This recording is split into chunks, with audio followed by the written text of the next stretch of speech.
And we're now live on this disaster while I'm Yay. trying, and nobody can see anything because I'm still trying to get this working. Okay. No, no, no, no, no. R, Well, RMET, I don't know where it is. the joys of trying to fix it. Okay, let me try It's this actually again. pretty simple. You just have to replace a link, and then we started doing stuff, and that just started breaking stuff. And you, No, now I know what it keeps doing. It keeps wanting to tell me, yep, that's what it's doing. It keeps wanting me to do the whole thing and not just a part of it. Let me do this. Okay. Wish I'd known it was doing this before. Okay. wonder if we can sue for late pizza being late. Uh, It's 5 minutes late now. yeah. Henry's Pizza is late. That'll be our title. Pizza is late. The pizza is late. I want my pizza. Okay. I should have had one, but I didn't. Okay, Henry, I got it now because I just had to copy the whole thing.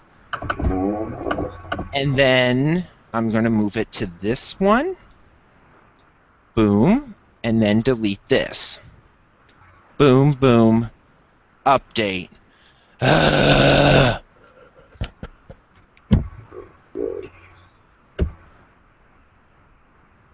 Now everybody can see this episode.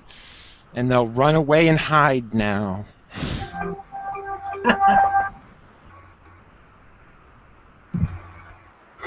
Oh, goody. And now we're getting people that are saying they can't get the show. Okay, Jeff, just send me that embed code, will you? The embed code, just a minute. The whole thing from the iframe to the iframe? Or you're doing it because it just you popped up? Yeah, I'll do it. Crankiness live. Oh, the struggle. When you've I think we're never gonna had. have to make. Thank I you for think watching tonight. We're having a ball tonight. I think we'll have to make a tutorial for this. I'll write that down. I'll have Cody do it. Yes, but if I'm doing the YouTube embed, maybe then I screwed it up last week when I did Matt's episode. Oh, you got it right last week. I checked. And then this week I'm screwing everything up. How's that embed code coming? I already have the embed code done. No, it's not in Uh, there. In chat, will you? which one? All of it. The whole video embed code now? Yes. Send it to me on chat. Okay, come on. Get off it. There we go. So I'm supposed to put all of that in instead. No, I'm just copying a portion of it and then now it's up. And now I can't get off. Get off. Thank you. It'll be like 8:30 by the time we start, or 9:30 Eastern at the rate we're going.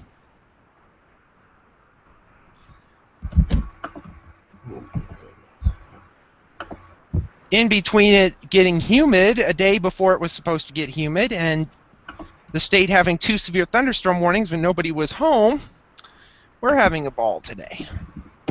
Well, I think I figured out what was the problem. Yeah, what's wrong? Google stinko. No, we had an extra bit of code that I don't know how it got in there. Okay, let me tweet out this disastrous episode. Now,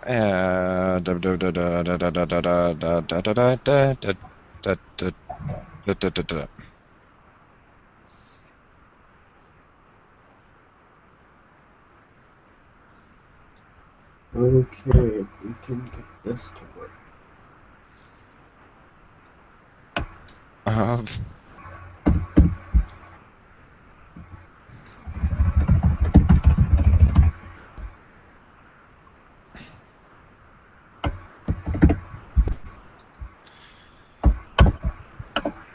Okay. And now I got to get rid of that. Get rid of this. So now I have 4 windows open, and I have my radar open to see a bunch of dying showers all over the place. Ugh. And though it feels like it could start doing something any minute, but not here.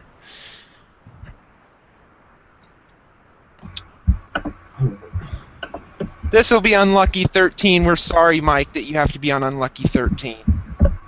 It happens. Next week it'll be very Unlucky 14 because there's no guest.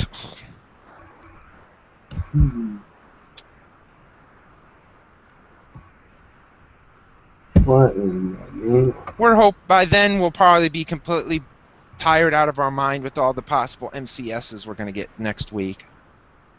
Yeah. While Henry is typing, welcome everybody, all 5,000 viewers that are watching. They're not. We don't have that many. Let me make sure it. Okay. Oh, I need to put my lower third. We've never been this discombobulated. The last time I clicked that button, everything went away. Yeah, So, do not click any buttons you clicked yesterday. leaving it alone.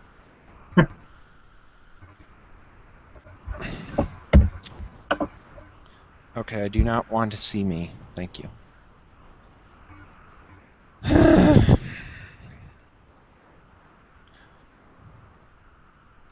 Ooh, while we're at it, I can just play music. I think. Okay, now I've implemented a somewhat fix.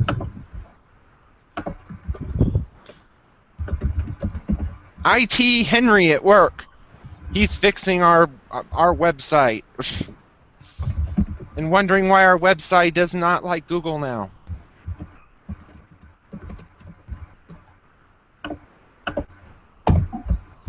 While we're doing that, I will discuss that I'm looking out my west window and the sun is out. Congratulations on that. Pizza! It's very dark over here. Yeah, but what are you looking at? The mountain? Well, no. I've got about a tenth of this big picture window over here that I can look out and see the sky from it. And it's all clouds over there, so. Oh, we had lovely cumulus clouds earlier. The afternoon cumulus, they're gone now. Yeah, we had some pretty nice cumulus clouds earlier this afternoon, but yeah, they're gone from here too. Now they all just look ugly and gray. Henry, I would assume your pizza has arrived. Yes, it did. I was so caught up in fixing stuff, I didn't know he was outside the gate. So yeah, I'm back on the show after being off for 3 weeks. 3 weeks. He didn't get to hear poor last week's episode because he refused to listen to it because all that Matt Lobhan did was talk and talk and talk and talk. If anybody wants to watch that, you'll be listening to me not talking. Unlike the episode before that.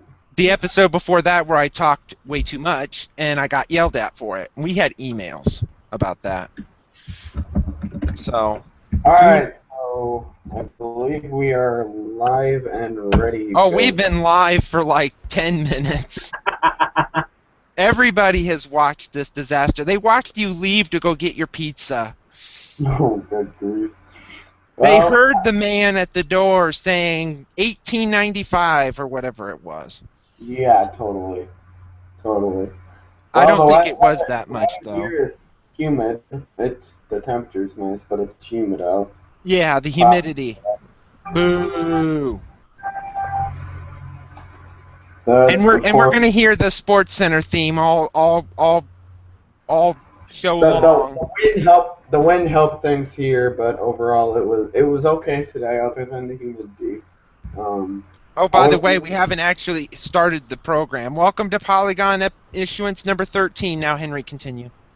okay. Well, yeah, like I said, it was. I wish we had some storms that would go through. We haven't had some storms in a while, so. We need just some rain because I don't want to see the grass burning up where the sun is beating on it. We've had a Especially, few gloomy days, or at least here, but no actual rain. yeah, We've had some stuff overnight, just scattered cells. We've been yeah. doing that for a couple weeks, but I we had, always, we always see these scattered cells pop up in Southwest Iowa. It seems like, yeah, or Southeast Iowa, but I guess. and our guest is used to that like every day from now till Labor Day. Yeah, Yeah. definitely. I know today I had to move my parents' rocking chair from my sister's mobile home back to my parents' house. And of course, because her mobile home, she sold it and it's getting moved to South Dakota because she sold it and moved into an apartment.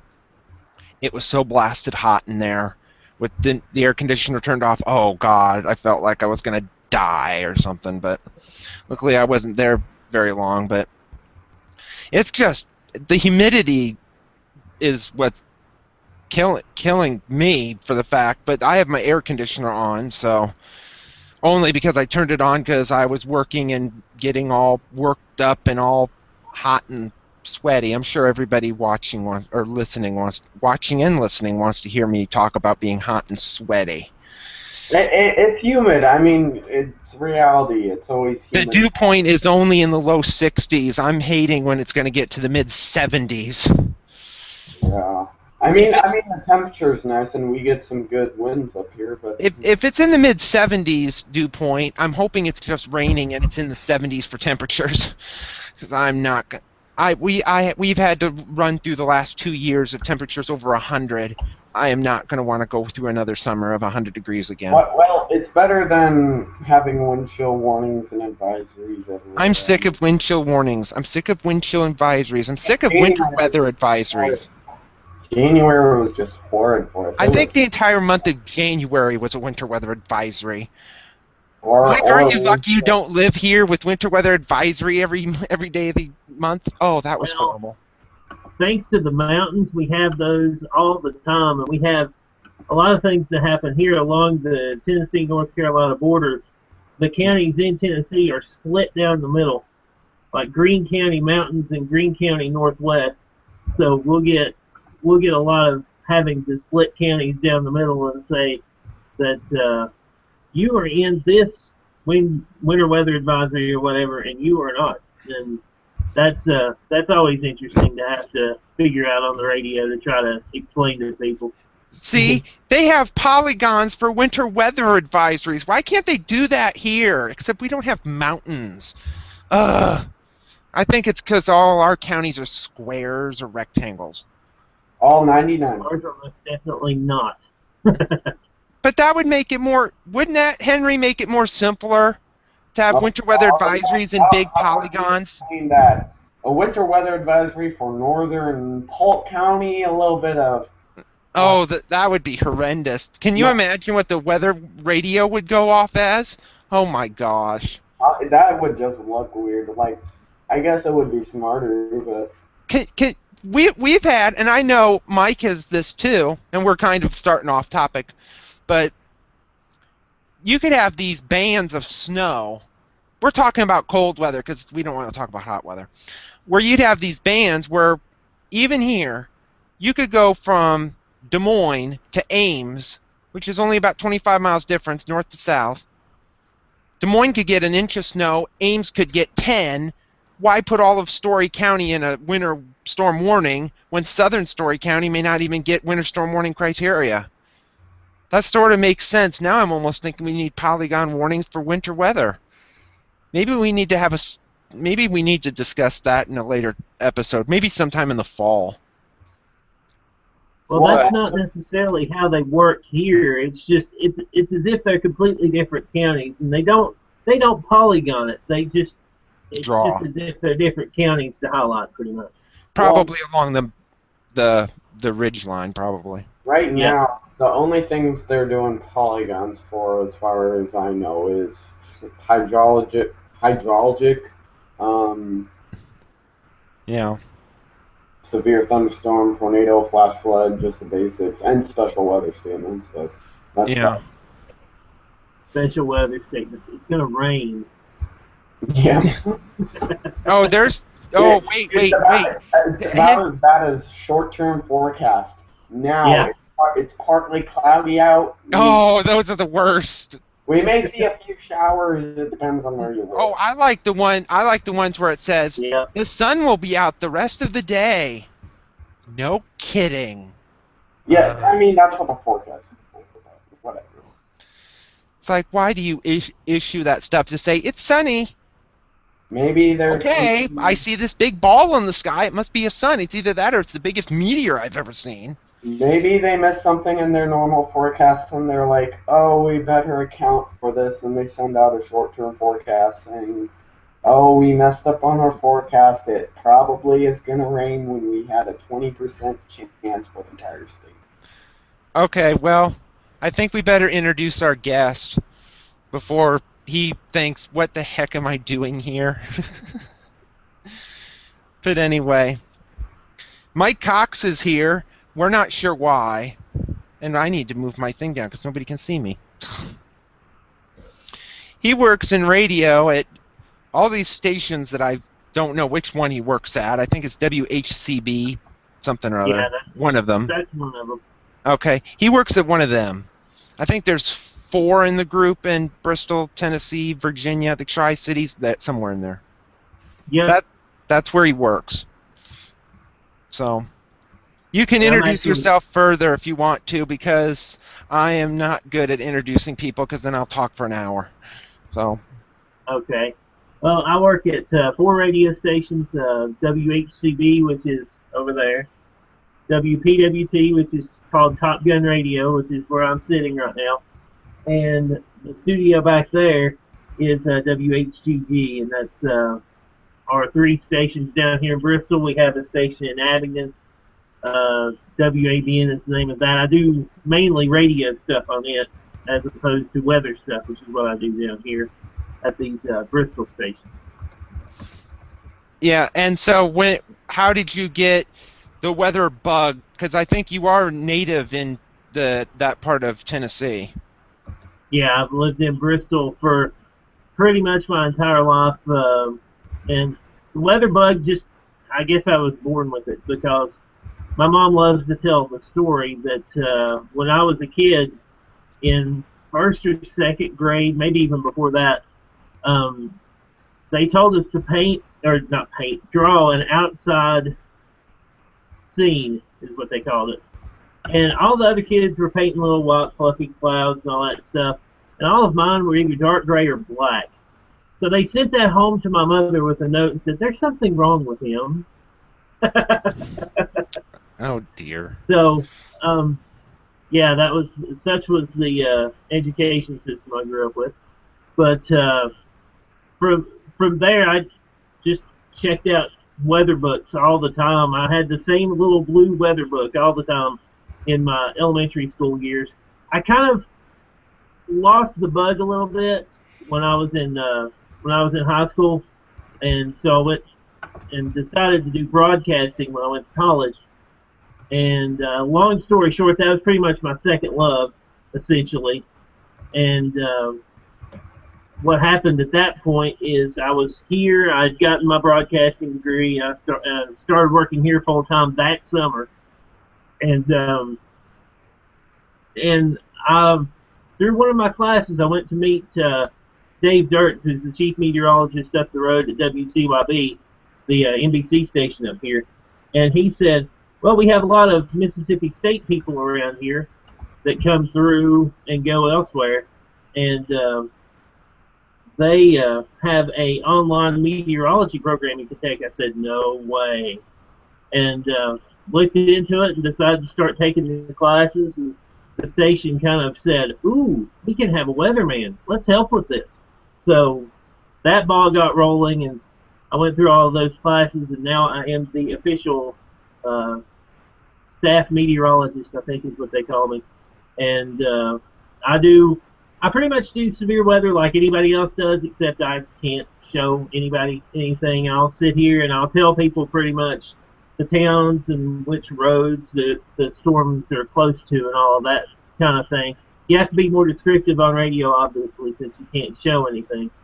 But pretty much I'm here doing about the same things that the TV people do. The only difference is I have a whole bunch of radio stuff to do too. So that's Yeah. the big change, and there's not an opportunity usually during the middle of the day to update things as much as you would like to because of having to play the radio game, so to speak. So it's interesting, especially when severe weather happens and you got to kind of push everything off and get on the air and try to keep people safe in these storms. Henry, I'll let you ask a question unless you want me to ask another. Oh, you can go ahead. I'm just kind of observing right thinking. Okay. So, because you pretty much are like the go-to radio person there. Mm-hmm. So you would have, let's say, because I know some background from you. Let's say there's a Reds baseball game on that you have to produce. Severe weather comes. What happens then if that was to happen? And I hate to think if you interrupt a game for a tornado somewhere, what would happen? That has happened, actually. The first severe weather event I had to do was May 8, 2009, in the middle of a Reds game. I wasn't running it, thankfully. Somebody else was, so I could bounce from station to station and do what I needed to do. But that event, I think, produced 4 tornadoes. One of them in Southwest Virginia was the EF2. Did a bunch of damage up there. And there was one, I think, in Gray, Tennessee, which is just southwest of here. And that one was kind of surprising. I think they got it on TV, as a matter of fact. That when it touched down, it wasn't very long. It was the EF0, so it wasn't very strong. But that was my first Northeast Tennessee severe weather situation where something actually happened. And that's kind of my anniversary. That was actually 3 weeks ago yesterday, actually. It's the 5-year anniversary of that event. So that's pretty much when I got started doing severe weather. And it's so much better than it was then. There's just a lot of different things that are better now than there were before.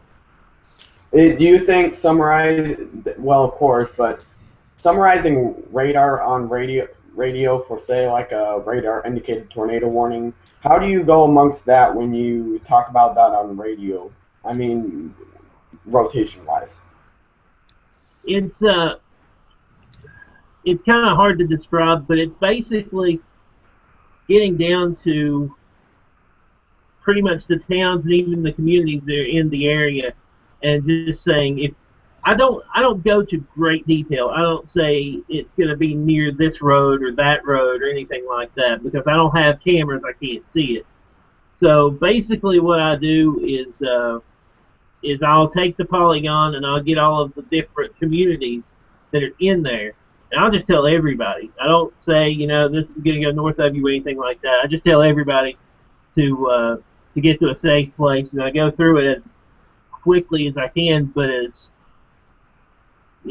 easy to understand as possible what to do when you're under a tornado warning. But I'll say stuff like, the interesting part of the storm, meaning where the tornado could be, is such and such. I remember a couple of times I've said that, and then both times were April 27th, 2011.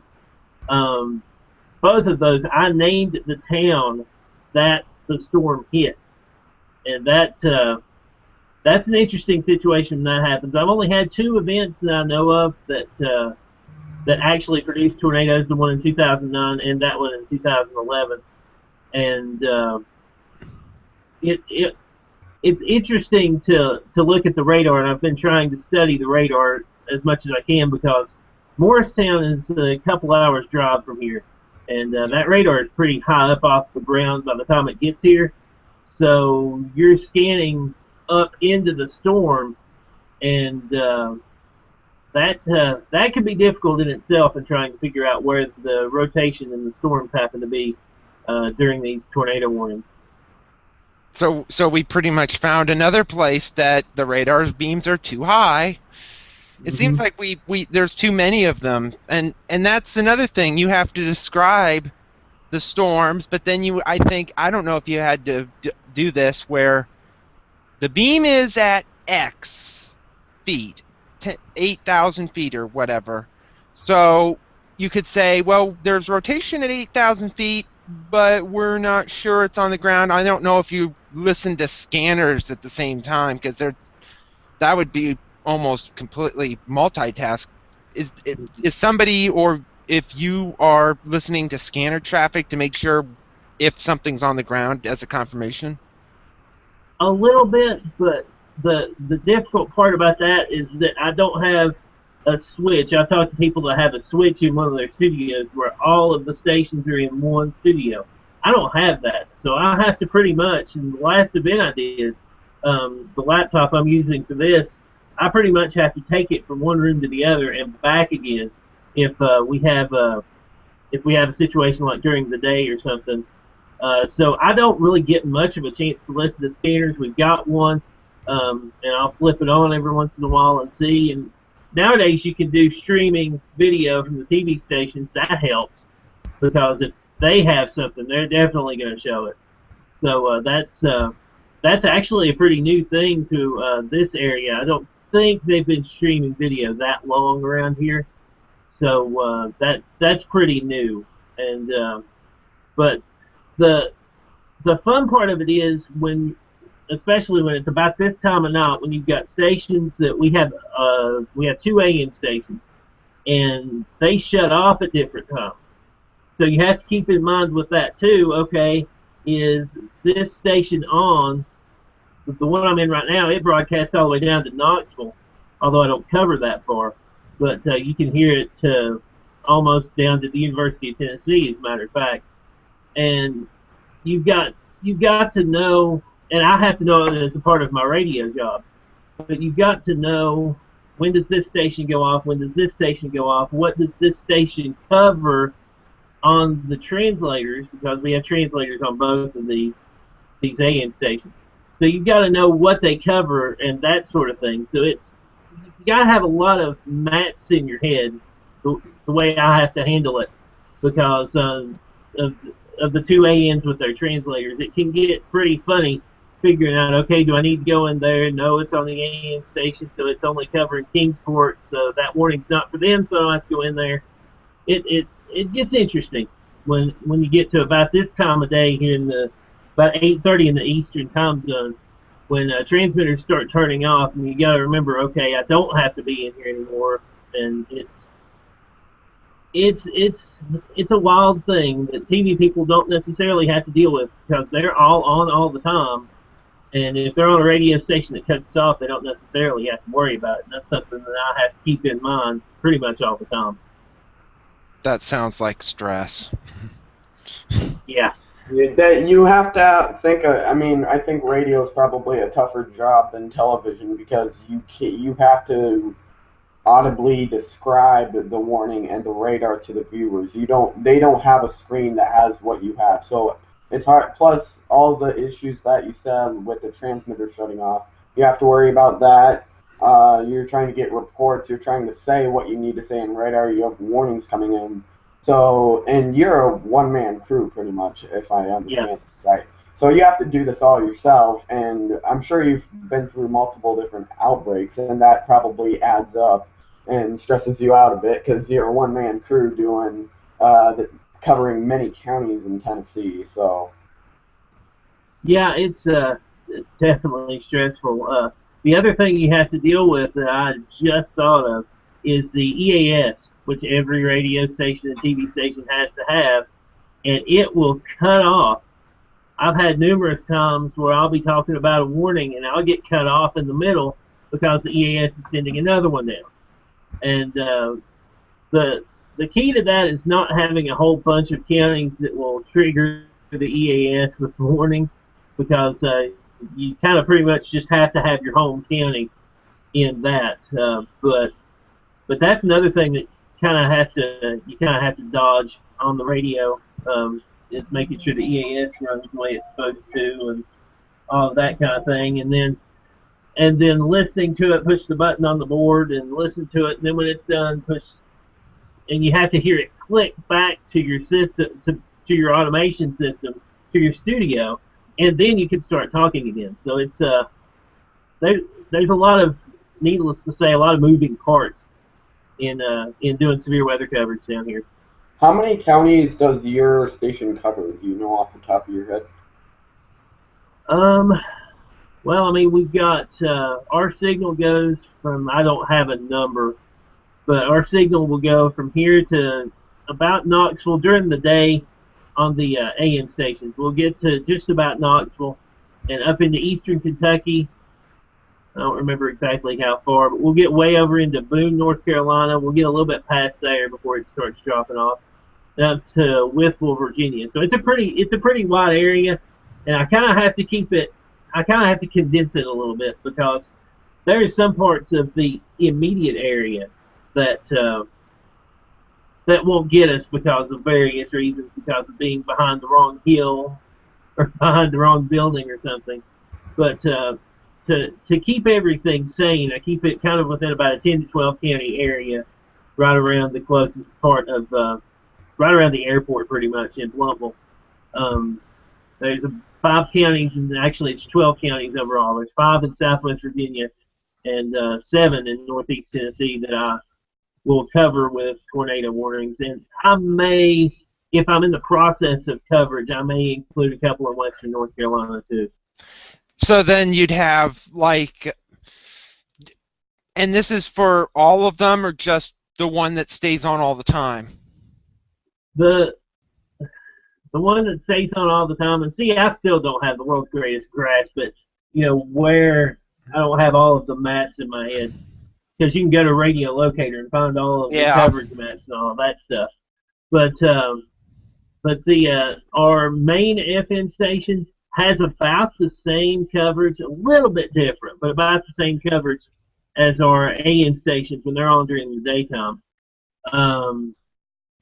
And then the translators are basically just to keep us on 24 hours, essentially. And once the AM stations shut off, we still have the translators on 24/7, and those cover a lot smaller of an area, like one town and part of another one, or that kind of thing. And so I'm trying to think, would the FM, I'm going to go all radio now. With the FM station, does it have a different night and day signal strength? Thankfully, no. It's all the same. That would be the day even and worse. Night, so that would, oh gosh, that would be crazy. But that one actually has a lot less power. I don't know exactly the numbers, but it has a lot less power than our AMs. But the difference is our AMs are in kind of a hole down by the airport, whereas the FM is up on top of a mountain, up on top of Holston Mountain, which is out that way. So that's the big difference, and that signal spills down the valley quite a ways. So then you would have, because what we've done, and Henry is eating now, by the way. I don't think he wanted me to tell you that, or anybody, but he's eating. So in that case, I'll take a drink. Yeah, what we've done is when we do the entire state of Iowa, we would cover things maybe in other states that are of interest. So let's say you have some severe weather in your area. Here's big squall line coming in. That's going to affect the area. It doesn't look like it's going to weaken. Would you start to perhaps mention that if there were severe weather in your area and here comes a big squall line that has severe weather? It depends on what the reports are coming out of it, pretty much. I usually with severe thunderstorm warnings, I pretty much leave everything as it is. If I'm here, if we have people in the stations, you know, with their on-air shifts or something, I'll send them a note or something on severe thunderstorm warnings. I'll say, here's a warning. Talk about it for a little while, you know, that kind of thing. The only thing I really go wall to wall with is tornado warnings, just because we have so many severe thunderstorm warnings around here. I mean, in the middle of summer, like yesterday, for example, we were testing for this show, and Yeah. and I missed a severe thunderstorm warning. I usually tweet those and put them on Facebook and all that stuff. Dun dun dun. But I have actually we had a late morning tornado warning in Scott County, Virginia, which is to my northwest. And it was during our FM station is a Christian teaching station, so it's, you know, got big blocks of programming. Yeah. We have music too, but there are big blocks of programming occasionally. So I was here, and I was in here in this music station, and I did an update with the host of the show that was in here, and I went over to the other station, and the show had started. And I hadn't, all of what I've done with the severe weather coverage I've done up until about 2 years ago, maybe 2 years ago, I just decided to do it once I had all of my classes for Mississippi State finished and got all of that stuff done. I decided that I'm going to do this exactly the way the TV people do it. The only thing I didn't have was I didn't know that you can take off any program if there's a tornado warning. I did not know that, and I sat on it for a long time. It ended up not, you know, panning out, thank goodness. But I sat on it for a little while, came over here to these other two stations, did a couple of updates. The phone rings, and it is a member of the board of directors that runs the station, the FM station. And she's like, "Why are you not on the air?" I said, "Well, there's a program on, and I didn't know if I was supposed to take them off." And she said, "Every time there is a tornado warning, take the program off. I don't care who it is." And I said, "Thank you. That's what I needed to know." And so, having that confirmation, it's pretty much go. Now, when I did the Reds game in 2008, I did wait and go into the commercials. I would take out the commercials, the local spots that we had, and we'd make them up later in the game, and I would take a minute and 45 seconds of a break and do that, and then start the game back up, and then go over there and do an update. So, but yeah, it's mainly tornado warnings that I cover until something changes, which I don't. The sheer point of fact is there are so many severe thunderstorm warnings. I would never get anything done if I did every severe thunderstorm warning live wall to wall. So that's kind of the reason why I've handled it the way I have. In your memory, what is probably the most memorable weather event that's happened since you've been at the station? Well, since I've been at the station, it has to be the big outbreak in 2011 in April 27th, because in this neck of the woods, northeast Tennessee, southwest Virginia, western North Carolina, I don't remember until that day, I don't remember anybody having perished in a tornado from anywhere around here. It probably happened, but I don't, from growing up, I don't remember that had ever happened, other than maybe one or two here and there. And we had 13 that day, which, I mean, yeah, I know there are people that had 252, but that's 13 people. And that night we had so many problems. We had power outages, and we had 8 different things. The radar system didn't work, and a bunch of things happened while I was trying to get warnings out to people. It was a pretty rough day, and then to wake up the next morning on top of that and have the knowledge that 13 people passed away from those storms, it just boggles my mind. That's definitely the biggest thing that's happened in the 5 years or so that I've been here. Now, discuss how long you were on the air for that. Oh goodness, I pretty much did no work that day because I was up. Well, I actually did a little bit of work that day because it was early in the day. I came in at about 10, I guess, and I did as much stuff as I could. And then 2 or 3, I think, is when all of the Alabama stuff started happening with that second round in the afternoon. I think it was in Coleman because I was watching 3340, and that Coleman tornado came up on the sky cam. I thought this is going to be a bad, bad day for a lot of people.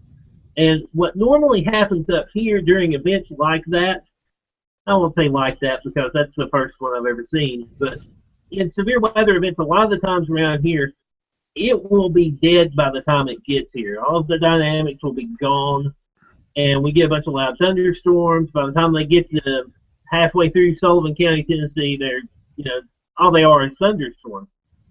And you obviously can't say that because you never know when something's going to actually tear through the town you're in.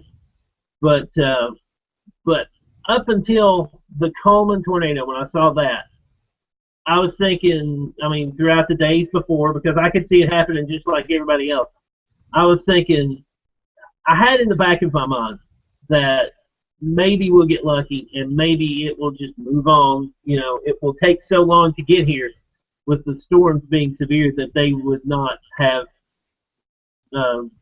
be supercells and tornadoes and that kind of thing. And glad I didn't broadcast that because I was incorrect. Very, very much so. And there's actually a lot of study going on about the tornadoes that happened here, whether elevation helped or hurt because of going down mountains or the oh goodness, what's the word I'm trying to look for? The orientation of the valleys, if that would enhance tornado formation. And there are studies going on about that, and that's very, very, very interesting to think about because a couple of the EF3s, which is the worst we had here, a couple of the EF3s were right on the foot of a mountain, pretty much in Greene County, Tennessee, and there's a lot of questions being asked about that to try to see if we can maybe figure out at some point, be able to figure out intensity based on where these storms are, and there's a whole lot of questions being asked about that, and I don't have any answers yet. Would it be for the fact that storms were moving in a southwest to northeast direction, and most of the valleys, if I remember right, in eastern Tennessee are oriented in the same direction as most of the storms were moving? That would seem to be what I would think is part of it. It could help it. It could hurt it. I'm about 50-50 on either one of them. But the big deal is there are some valleys that are oriented completely differently. Yeah. Some smaller valleys that are the opposite completely, and that's the kind of thing that is very interesting to me. And one of there was an EF2 that hit a town called Mountain City, Tennessee. It's almost directly to my east, about 15 miles, I guess. And it's a town called Mountain City. It's a valley inside the mountains, pretty much. And what effect that valley had on making that storm even more intense than it was before it's something that's really interesting to me. And when did most of these tornadoes occur? Around evening? They were late at night. The one in I think the ones in Greene County, the EF3, Camp Creek and Horse Creek, those two, I think those were late afternoon. And then the one in Mountain City, I think was in the evening, and the Glade Spring EF3, the one that did the most damage and killed the most people, that one, well, maybe not killed the most people, but the one that did the most damage was way late in the evening. It was after midnight, because I was, to answer your question that I didn't answer before, I started, I think our first warning was about 7 or 8 o'clock, if memory serves me correctly, and I was here until 2:30 that morning, just making sure they weren't going to issue another one, you know.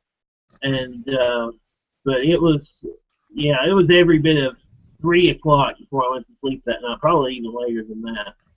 And it's just I'll never forget it, because of the fact that all of the things I had to change because of what didn't work, and between then and now, the experience is a good one, in that I know that I have better equipment now, and better radar, and things backed up that should be, so if the power goes out, we can still stay on for a little while longer, that kind of thing. It's good to get all that stuff figured out, but the whole thing bugs me occasionally, and nothing can be done about it now. 3 years ago, but I still I think about that every once in a while, and the thing I have to take away from it is that things are better. I made a point to make things better, to where I know where things are, where storms are. I know how to get from one station to the other as quick as I can and go back. And that's the main thing I take away from that whole outbreak, from my coverage of those storm standpoint, is just to get better. And I mean, that will never finish. I mean, I'll be 100, if I live to be 105, I'll still be trying to get better. So, because that's the state of the science, pretty much. Now, do you have to get all start saying, well, it's near Billy Bob's barbecue or something? Do you get that micro into geography of that, or is that pointless at that point? It really, for me, is kind of pointless at this point. And again, it's more than anything just the fact that we're so far away from the radar. You don't know. That rotation may be up the road a little bit from where the radar shows it, because it's so far away. Yeah. And so I just basically go all polygon on it, pretty much. Anything that's in the polygon, I tell people, go to your safe place. And if it's just barely on the line, it doesn't matter. I will say, go to your safe place. Better safe than sorry. Just to make sure. But it's every town, I mean, if I can get down to the subdivisions and say, this subdivision, go to your safe place, I will do that if I've got that. But I don't usually go too specific, because there's really not time at that point. It's just tell people in this whole entire area that they need to go to their safe place. Yeah, but what I've seen too many times is they issue, and they don't do it as bad as they used to. They issue tornado warnings that are like humongously large. And does that drive you absolutely nuts if they have these large ones or whatever? I'll get to a large severe thunderstorm warning shortly. I have a great story about that. But the tornado warnings, usually the more difficult ones to handle, are the ones that cover 4 counties. And it's not necessarily that it's big, it's just that where the storm is situated, you have to warn different parts of 4 different counties. You have to warn southeastern Hawkins County and southern Sullivan County and the northwestern half of Washington County. That can get really interesting to try to have to explain to people exactly where they are in the polygon. And that's an interesting situation. And if I saw some research that's being done where instead of issuing a new warning every time, it just extends. If they start doing that, that's going to make my life very, very interesting if they start, instead of doing a new warning each time down the line, if they just extend it, and start cutting off the back as the storms go by.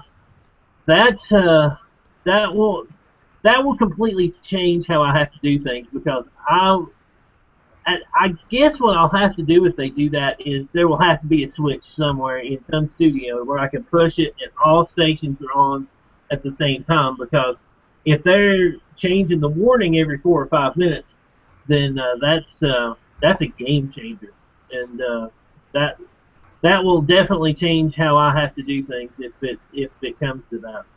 Is that what you want, to stay in one place and not move all over the place? Well, in the interest of getting a little exercise, yeah, maybe it would be a better thing if I ran around.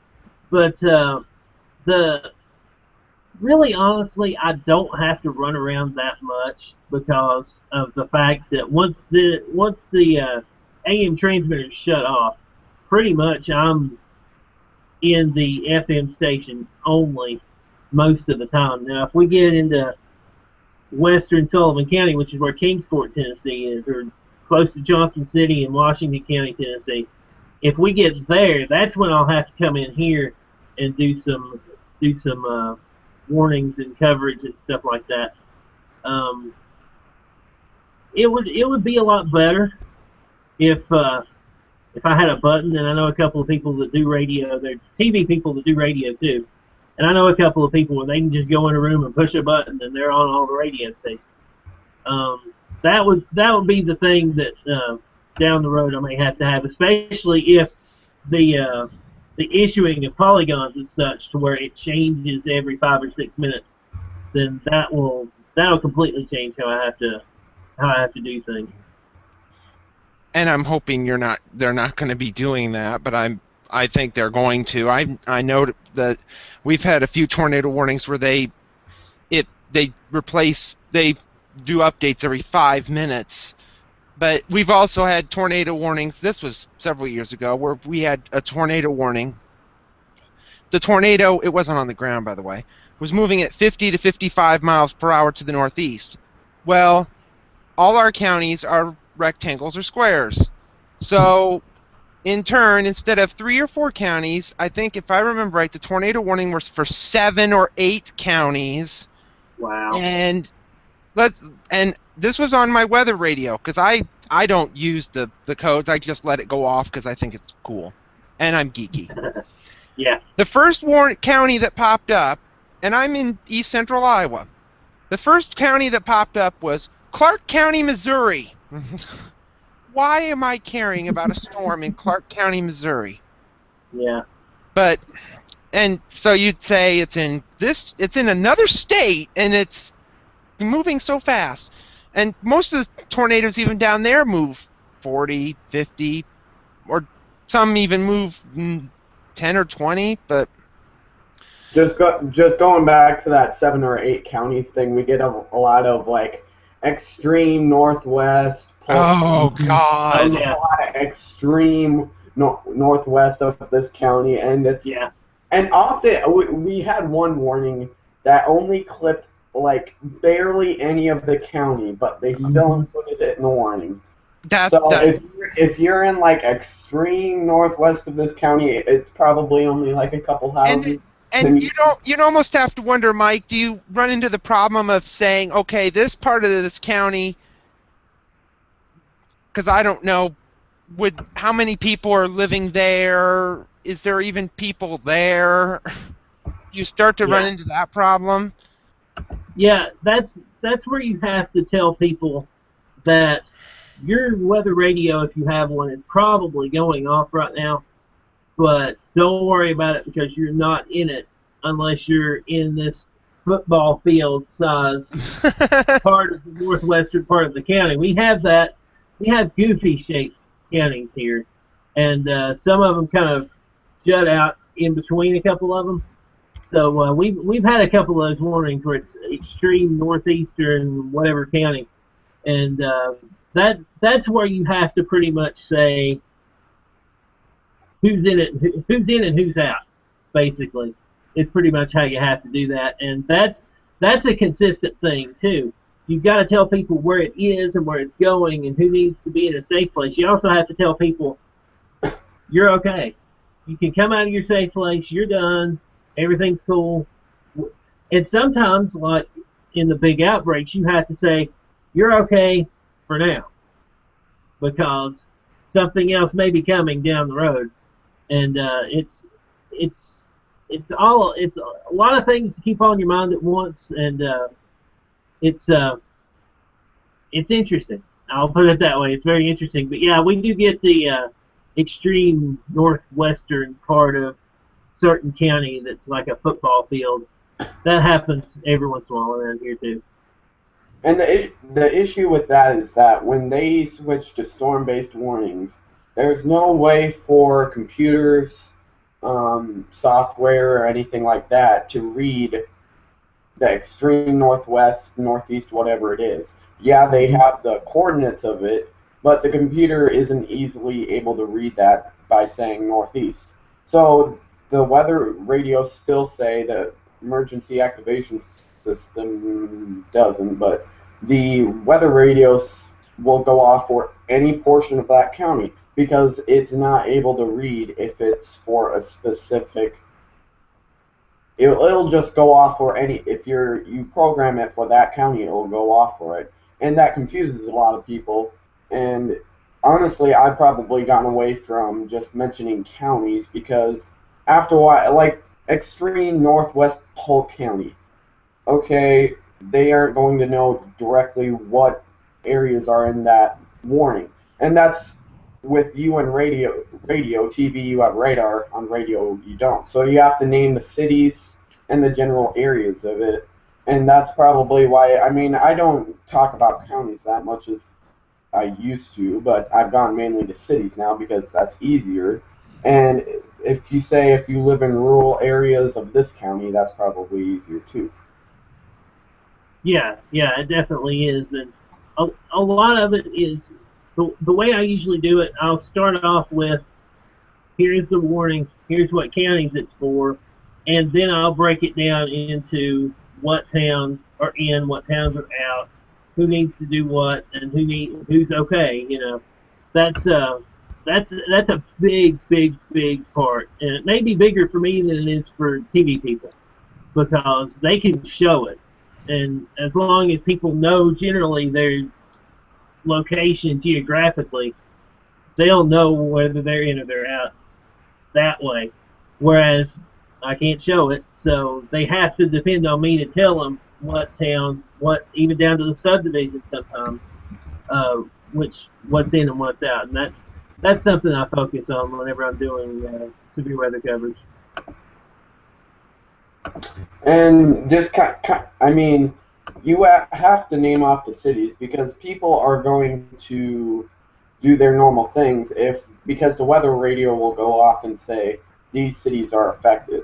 And let's say here in Des Moines, they'll include that in the warning, but oftentimes it doesn't include the entire city. I mean, most times it doesn't include the entire city, especially with tornado warnings. It usually, like, a warning from the last event that we had, it included the city of West Des Moines, I believe it was, and it was only a small part of it. So that's kind of where you gotta break it down farther, because some cities are so huge, you gotta say this specific area, and that's kind of how Jeff is. He's really good with geography, and especially in the bigger cities like Des Moines, where he can actually name out the streets and the different areas. No, I start naming Billy Bob's Barbecue, and I get yelled at for that. It's better than at least you don't name off casinos. Like, they do start naming casinos and weather warnings here now. They started doing that, even which makes sense because they start listing.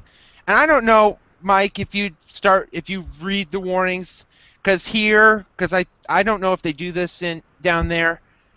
They start listing every single fairground, every single campground, the warning is like, here's the thunderstorm, it's here, it's moving northeast. Then it starts listing 500 places it's near. By then, there's going to be another warning, and then your weather radio will never be going off. Oh.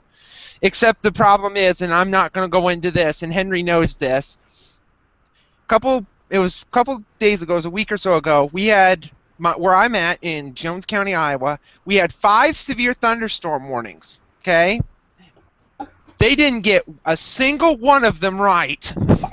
They messed up messed up a park where 3 of the warnings the Polygon was in. They messed it up all 3 times.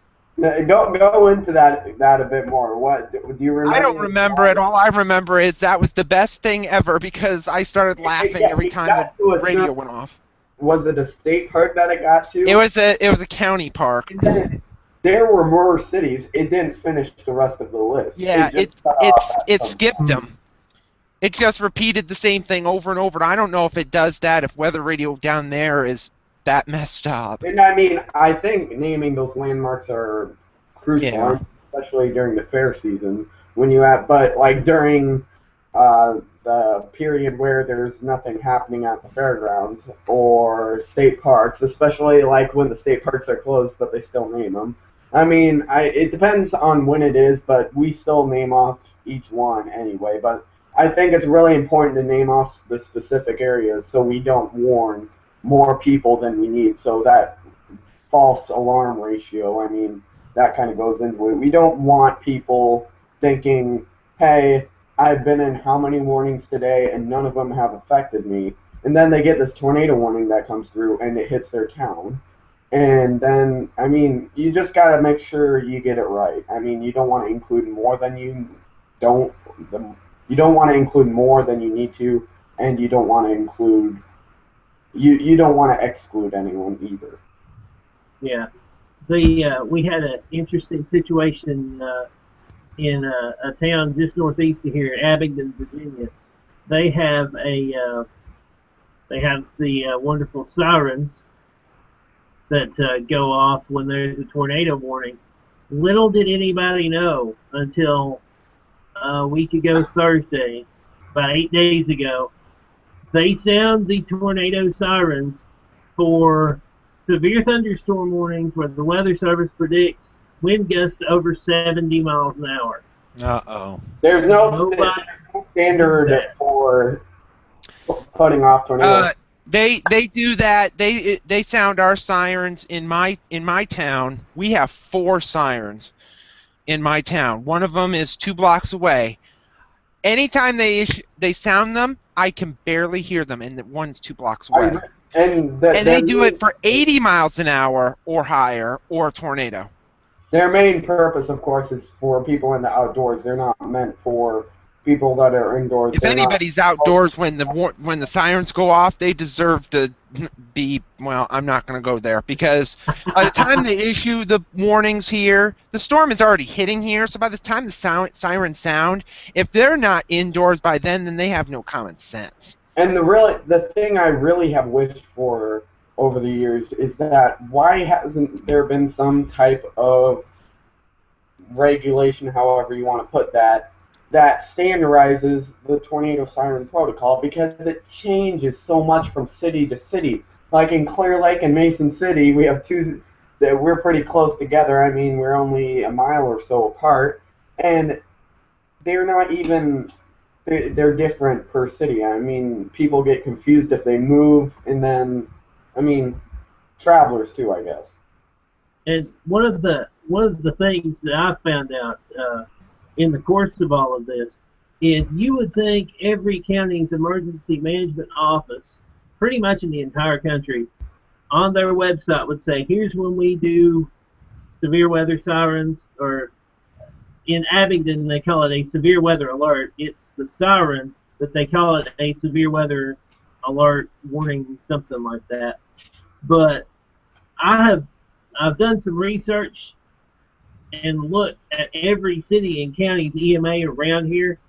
Not one, unless I'm looking in the wrong place, which is highly possible, not one EMA anywhere around here has that listed anywhere. So if you are like Abingdon and you have 70-mile-an-hour wind gusts, so let's fire up the the sirens, people are thinking, oh, that's a tornado warning. Oh, that's a tornado warning. They go in, they listen to me, and I'm not there because it's a severe thunderstorm warning. And they're like, okay, where is he at? And then they go to television and find out it's a severe thunderstorm warning. And while you're not supposed to say it's just a severe thunderstorm warning, if People do sirens are that. going off, it's just a severe thunderstorm warning and not a tornado warning that they're doing sirens for. And that's something I've gotten to. That's something I've kind of gotten out with a little bit over the course of the past 8 days or so. Is that number one? All the counties need to have that listed somewhere on their website. All the cities, all the towns, all of that stuff, so everybody knows it, and everybody does need to know how they do it. And with that, I mean, tourists that come in, I mean, sometimes they're not from the city, they don't know what's going on. You don't have the protocol listed anyway. Maybe from their town, they're used to tornadoes or outdoor warning sirens going off for severe thunderstorm warnings and tornado warnings. Oh, God. Let's just say I don't recommend this, but they don't take action from when they hear that siren, and it's actually for tornado warnings only. Say, like, only confirmed tornadoes they go off. I'm just making a fiction scenario here, and they don't get to shelter. I mean, there needs to be some standardized protocol because lives are at stake there. Like, literally, if you're on a lake and you hear the sirens, you should probably come ashore, except you more than likely won't hear the siren if you're far out in the lake. Well, if you're on a lake and you see a dark cloud, you should get off the lake at that point. But that's common sense, and probably should require not having a bunch of libations in the boat with you. Yeah, but you know what makes it worse near me? They would sound the sirens for tornado warnings, I believe very strong winds and a severe thunderstorm warning, and nuclear disaster. So if there's a meltdown, they sound the sirens. So what are they going to think? There's a tornado, a severe thunderstorm, or the nuclear power plant's melting? I think you'd rather not have the third one. Some sirens have, I've seen some sirens have lightning detectors built into the sirens. Oh, God, So the specific siren will go off if there's a lightning strike within... This is a true case scenario that I've seen. If there's lightning detected, the siren will go off. Well, down there, it would go in Bristol or anywhere around there, it'd be going off every afternoon between 2 and 7. Oh, oh, good grief. Yeah. And the thing is Henry is truthful. That siren he's talking about is in Clear Lake where he's at. It exists. Wow. Clear Lake is a tourist town. Boaters, people, tourists. Imagine what would happen. The siren goes off and it's sunny. What? And there's a thunderhead 10 miles away. It's kind of like fire alarms. Half the time they're false alarms when they go off. Probably the case with. Well, there's a lot of places, and see, that's something else. They don't tell you when they're going to test the sirens either. I know by experience, because growing up, the barber shop my dad took me to was right next to the fire station, which is where the siren was. So if I happened to be there Saturday at 12 o'clock, the siren fired up because they were testing it. So I know, based on that, that's when they do it. But there's nothing anywhere that I've seen that tells residents of anywhere when they test it, when they run them for real, or any of that. And that's oh dear, that's difficult. Now I will say this, with Abingdon and Washington County, Virginia, we have two Washington counties very close together. It's very frustrating sometimes. Yeah, more confusement. Because it's Washington County, Virginia, and there's Sullivan County, Tennessee, which is where I am, and just to the south is Johnson City, which is in Washington County, Tennessee. So it's Virginia and Tennessee are maybe 20 miles apart, the same county name. So that's crazy. But the EMA director of Washington County, Virginia, which is where Abingdon is, she pretty much said, look, you're not supposed to, and this is exactly right, she needs to be saying this. You're not going to hear it if you're inside, and you're not supposed to. If you're inside, you're going to find out some other way. And they actually, the town of Abingdon has their own alert system for stuff like that. That'll ring your phone, ring your landline phone or your cell phone or whatever. So that's a pretty neat thing to have. It's just the problem that came about was that nobody knew what the process was. Why are these sirens going off? And the station manager of our station up there, WABN, he was getting calls all night long, and into the next day, people wondering what in the world are they doing, because there wasn't a tornado warning. And I was on Twitter all night long saying, hey, if you live in Abingdon, there's no tornado warning for you. None, not one, anywhere near us. As a matter of fact, I said the closest one is in northeast Ohio. You know, that's as close as a tornado warning is to us right now. So you're okay. Get inside, because there's a storm coming, and that's a bad thing. You don't need to be outside, but there's no tornado warning for this storm. So just get in while the storm passes, and if you have to go back out tonight and do something else, so be it. But wait until the storm goes by. I had to kind of hammer that a little bit, and that was pretty interesting. If I'd been in the studio that night, I probably would have gone on the air for that. But I was sitting at the house, and in 10 or 15 minutes, the whole situation kind of diffused, and the severe thunderstorm warning was gone after about 25 minutes. So it all kind of worked itself out. So, I mean, we always stress that people should have multiple ways of receiving warnings. They shouldn't just rely on one source. No weather radio, you should have that. All the different sources that you can go to. Probably the nicest thing are the services, whatever services they are, that actually read the coordinates.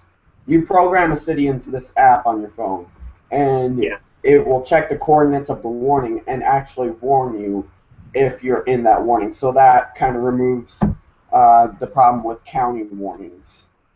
But aside from that, I mean, our local city they actually bought a service that all of the residents of Clear Lake are automatically signed up for as soon as they come, and it will call you or text you if a tornado or severe thunderstorm warning is issued for the city, which is especially nice. But like I said, you got to have multiple sources. Not just that, you got to have no weather radio, along with the app and such, and of course radio if you're listening to it, and along with TV. And one of the things I've started on with our station manager in Abingdon is we're going to actually produce public service announcements. And yeah, it's only for that one county, but that's what that station covers, so it's perfect for them. Here's what we do. Here's what happens if we have a tornado warning. Here's what you're going to hear if you're outside. If we have a severe thunderstorm warning, 70-mile-an-hour wind gusts, yeah, we're going to run the sirens. Now you know about it. So that's part of the thing that we're doing here as part of our stations, or at least for that station, to tell people that this is what you're going to get if the weather service says the wind's going to be 70 miles an hour gusting out of this storm. We're going to run the siren. That's what people need to know. And any way to get people to know that is a good way. And we're going to have some announcements that will kind of rotate through the schedule up there on that station. That's kind of what I want to do down here after, try and get hold of some people, say, hey, how do y'all do this? Fire departments, even if I have to go that route, just to see, hey, what are y'all doing? If enough of them do it the same way, I could have somebody with a better voice than mine say, if you live in these places, here's what you're going to do, and just have those on rotation all the time unless it changes. That's something I'd like to start doing, and looks like we're going to have that in Abingdon, Virginia, on that station before too much longer. And that will hopefully get the word out a little better. And kind of switching gears here, I talked to a few of our staff at the network about this, and I was kind of ranting about it. Is that I'm not? I think it was a while back. I think it was like a week ago or so. The Weather Service offices up in Baltimore, I believe it was, sent a warning out, and they were in the process of upgrading a firewall at the time, and none of the warnings were being sent out by, um, Anyone. yeah, Yeah. anyone at the time. I'm trying to find the article that I read again. I sent it to Jeff a while back, but I hope. I don't remember where it is. I know I saw it, but yeah, that would drive us completely nuts. And they got a lot of criticism because I remember about the same time the year before that, they had an issue. I remember the NWS office in Chicago was having issues sending out their warnings because I believe one of their communication links was failing. Correct me if I'm wrong on that, but I'm gonna see if I can find that um, post from that. Jeff, I'll let you talk for a bit. Yeah, but yeah, you have you ever run into a problem where with that mic where you're thinking, well, why is there a warning here? Because I know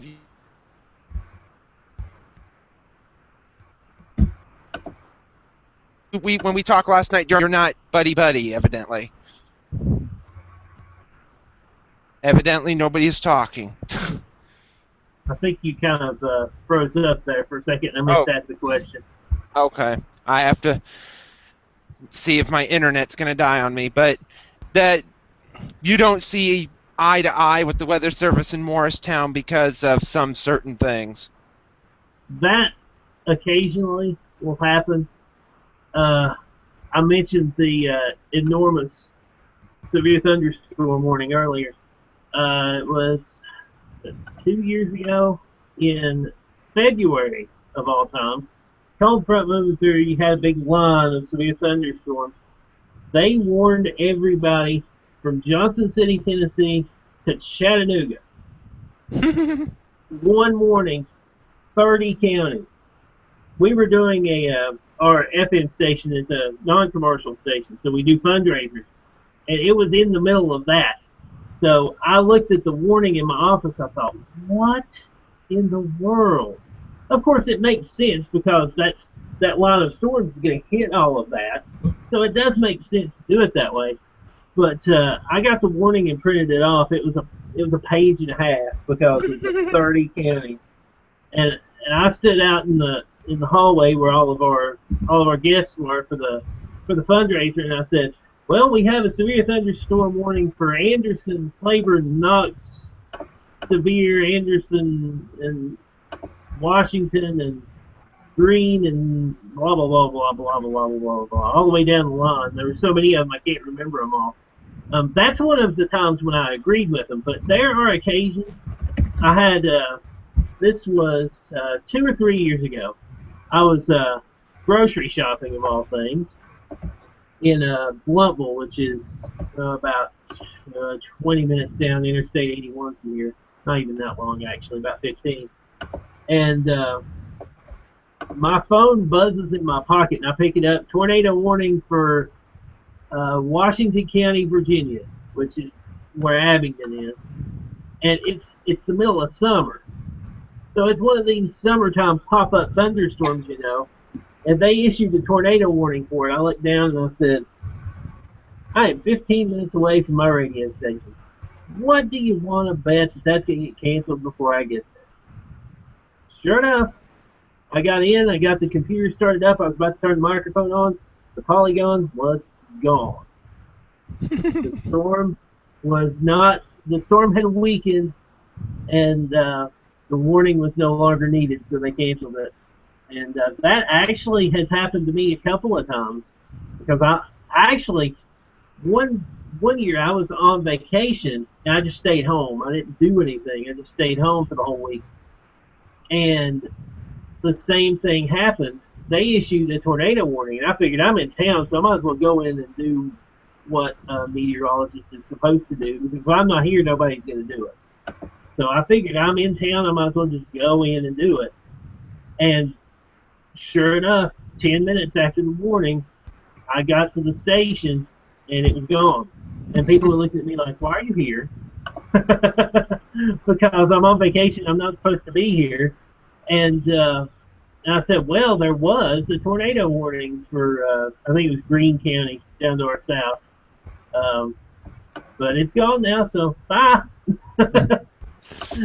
But that happens occasionally, and I don't know so much that it's a disagreement necessarily with the Weather Service, more than it's, I think, again, the limitations of the radar. I mean, you're so far up. I mean, Washington County especially, Washington County, Virginia, you're 6,000–7,000 feet off the ground with the radar, and I know what they're trying to do. They're trying to catch every single rotation, to make sure that if there's a tornado, they've caught it. I understand that, but sometimes, and I think James Spann has said this a couple of times. Sometimes it's better to just say, "Here's a severe thunderstorm. You have a severe thunderstorm warning for it. It might produce a tornado, or maybe even have something between a severe thunderstorm warning and a tornado warning." I don't know. I don't have the right answer for that. They have right now here. They just put tornado possible and they tag it to severe thunderstorm warnings. That's what they are doing now. I think that's only central regional, one of a few. Some southern region ones are doing it. Jackson, Mississippi is one of them that I know of. And just kind of going back to that thing with the big warnings, I posted this in the chat room of our Polygon thing, but severe thunderstorm warning was issued by the National Weather Service in Bismarck in 2009, and it only had like probably 20 or so warnings in it, but the actual Polygon. It's the largest polygon ever to be issued on record, or at least according to the IEM. But this took up probably a fourth or maybe even a third of the state of North Dakota, if my screen share won't work here, but it doesn't want to.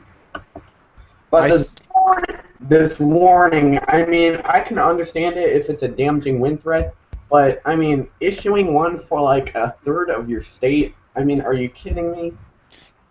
How about issue a warning for a third of the state of Tennessee?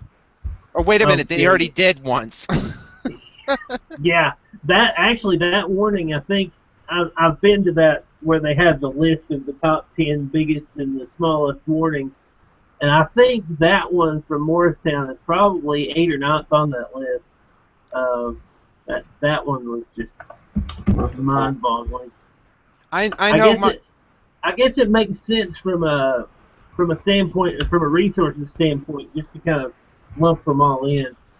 But it's kind of hard to read that on the radio, especially when there's so many of them. I mean, once you get past Knox County, you can't hear us.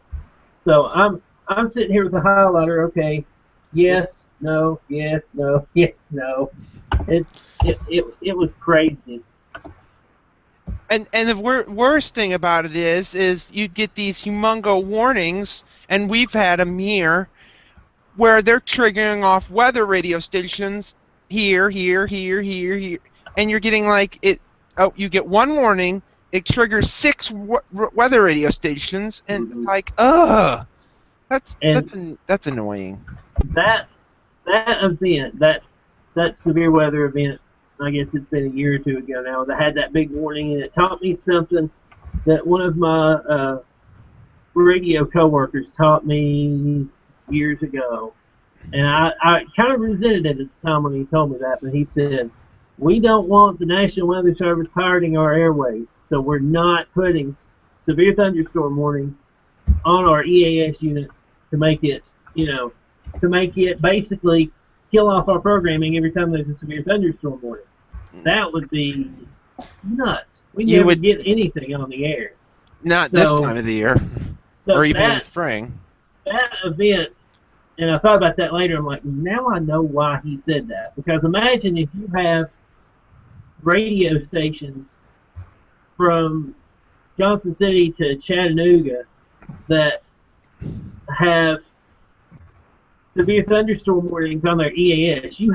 If that happens, you have no radio from Withville down most of western North Carolina into North Georgia and all the way back around. If all of the radio stations have the same policy with their EAS, so that's thankfully most of them think the same way that guy did. That tornado warnings only, and the other stuff that we have to have. But that's one of those things that you kind of learn as you go along. And like I said, he said that to me, and I thought, well, that's crazy, and it never occurred to me until that day, 8 years later, where it occurred to me that there's all these radio stations with big, enormous polygons, and nobody's going to have radio on for the next 45 minutes until the storms go through. And so that's a good thing, and that's part of the reason why I don't do very much coverage with severe thunderstorm warnings, because of the frequency and because of the fact that there's other things to be done. And with severe thunderstorm warnings, if I'm on the air, there are days when I'm not getting anything done. And that's kind of an attempt to kind of keep that from being an issue as far as a workload standpoint. It's kind of like you learn something from every experience that you have. I mean, every event that comes through, even Span kind of mentioned this a while back, that it may be a normal event, but you always learn something from it. And I mean, every event, something new comes up. I mean, there's different scenarios that can happen, and you never stop learning. There's never a time where you don't learn something new from an event. I just don't see, because anything can happen, and I have yet to experience an event that I haven't learned something from. Yeah, I agree with that. I think it was March 2nd or 3rd when they had all of the really bad tornadoes in northern Kentucky and eastern Kentucky. We had all sorts of tornado warnings here. Thankfully, nothing happened. But that was when I was in the mode of, I want to know every single. I want to have plotted on a map. I thought this for a little while, where every Walmart is, or where every anything is, to where I can tell people it's near this. That was the event that taught me that I don't need that, because that's too much detail. Because most people are going to know that they're in Bristol, or that they're in Piney Flats, or they're in Bluff City, or something like that. They're going to know what town they're in, and that, because if you're in the size of the towns here, they're not really that big. They're not spread out really big. No. I mean, Kingsport is kind of big, but that's because they annex everything. But compared to some of the other areas, that these cities are not all that big. So most of the time, you can pretty much lump everybody in and say you need to be in a safe place, or you don't, just by town. And that's kind of how I've been doing it for. I guess that's been 2 years ago now. That's kind of how I've handled it since. But I do kind of want to have subdivisions, trailer parks especially, because there's a lot of those around here. Mobile home parks, I should say. There's a lot of those around here, and that's something that every time I drive anywhere around here, I'm looking, okay, there's mobile homes here, there's mobile homes there, there's a subdivision with brick houses over here. I try to keep in mind where things are as I drive around, to make sure when there's something happening later on that I can say, if you're in Rosedale subdivision or whatever, you need to get in a safe place. That way, if some of them think they're in Bluff City and some of them think they're in Bristol, if you name the subdivision, there's no doubt. And that's what I want to shoot for. Okay, well, we've been doing this over an hour and a half, so I think we're going to go to our shout-outs now. This is where you shout out a person, a place, a website, a thing, a book, or anything, and you just say, so I'll go first because I had to go get mine. And I have to pick it up off the ground. For example, it's a two-parter, so be prepared. Okay? Everybody would probably know what this is. This would be April 3rd and 4th, 1974. Tornado number 48, which is up here, or somewhere up here. It led to this book that I got several years ago, which is this book.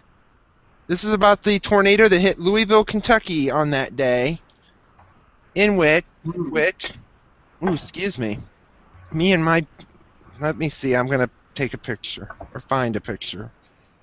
That's not it. Here it is.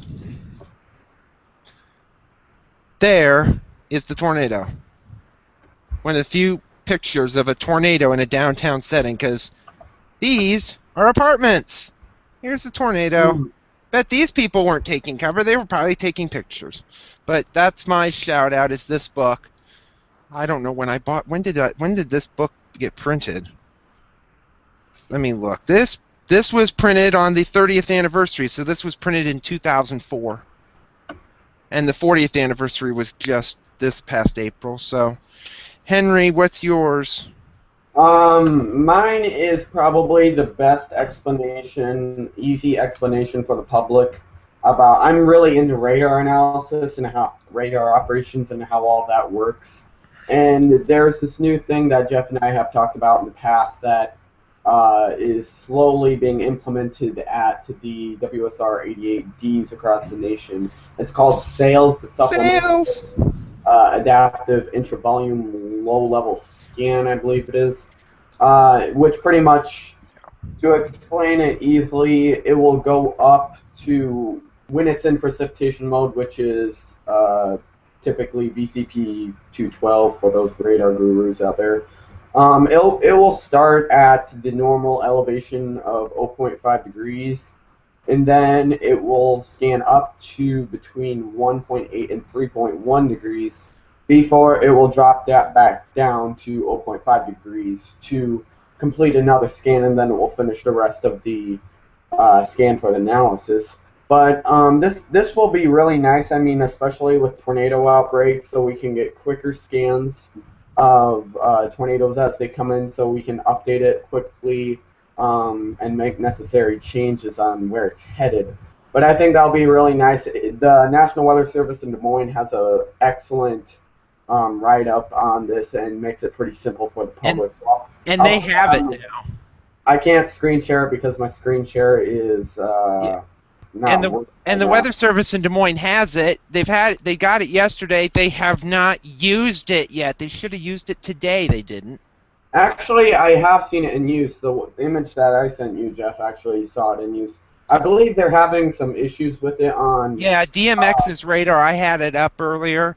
Their radar has been going off and on because I've been getting updates every 12 minutes, and I don't think that's what SAILS is supposed to be. They were having issues with it being on the SAILS scans being on level 3 streams, which is the low-res version, but on level 2 it's been available, I believe. But along with this new build that's being pushed out to the radars, there's also a bunch of new enhancements. A radial noise filter is being added, which will pretty much get rid of sun spikes, which will be really nice when you're having scattered convection. I miss the sun spikes. Then we can always see what direction the sun is. But that will hopefully remove some of the clutter that's on the screen, and every build has been very helpful. So thanks to the folks over at the Radar Operations Center for studying all of this and implementing it for us. I'll let Mike do his shout out now. Oh goodness, my shout out. I guess I'll just shout out myself. No, he's gonna shout out his friends at Morristown who won't let him on NWS chat. For safety's sake, I'm not going there. I will shout out my blog. I might as well. It's at tricitieswx.com. TRICITIES.com. We'll have that in the blog. WX. Yeah. Yeah, there's WX in there too. TriCitiesWX.com. That's my weather blog. I do a blog post every day. Whenever something occurs to me that I need to write about, I'll do. If I go to a meeting or something, I'll do a big, huge, long, eternal series about where he decides to tell us where he went to eat and where he walked and what he saw and then where he got stranded. Yeah. So you've read the whole thing? I've read them. Oh my gosh. I read the disaster in Charleston. Well, it wasn't necessarily a disaster. It was just it was an adventure. We'll put it that way. But And that's on there too under the if you go across the top of things under weather info, you can find that whole series. And are you still planning to go to NWA in Salt Lake? Yeah. It's a little bit more expensive. There's better hotels closer to the hotel. I looked it up on Google Maps. There's like 5 other hotels within walking distance. Ah, well, yeah, it's in the middle of downtown, so that helps because Charleston was a little bit out of downtown a little bit. It was in North Charleston. Yeah. Yeah, it was right next to the North Charleston Coliseum where they played the Southern Conference basketball tournament almost every year. And I only know that because one of my stations is the Appalachian State affiliate. It's the Sharks. And they, the guys that do the play-by-play for that team also do the conference tournaments every year. So they're always talking about, we're at the North Charleston Coliseum. So I got to actually see that in person. It's right next to Darius Rucker Boulevard, by the way. Yeah, he is excited about Appalachian State because they're playing Michigan this year again. Yeah, I will say what I said about 7 years ago at this time. The outcome ain't gonna be good.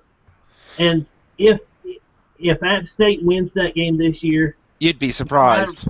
It will be a much bigger upset than in 2007. The 2007 team was stacked for a 1AA team. They were amazing that year. They had a couple of slip-ups. That's going to happen in the conference.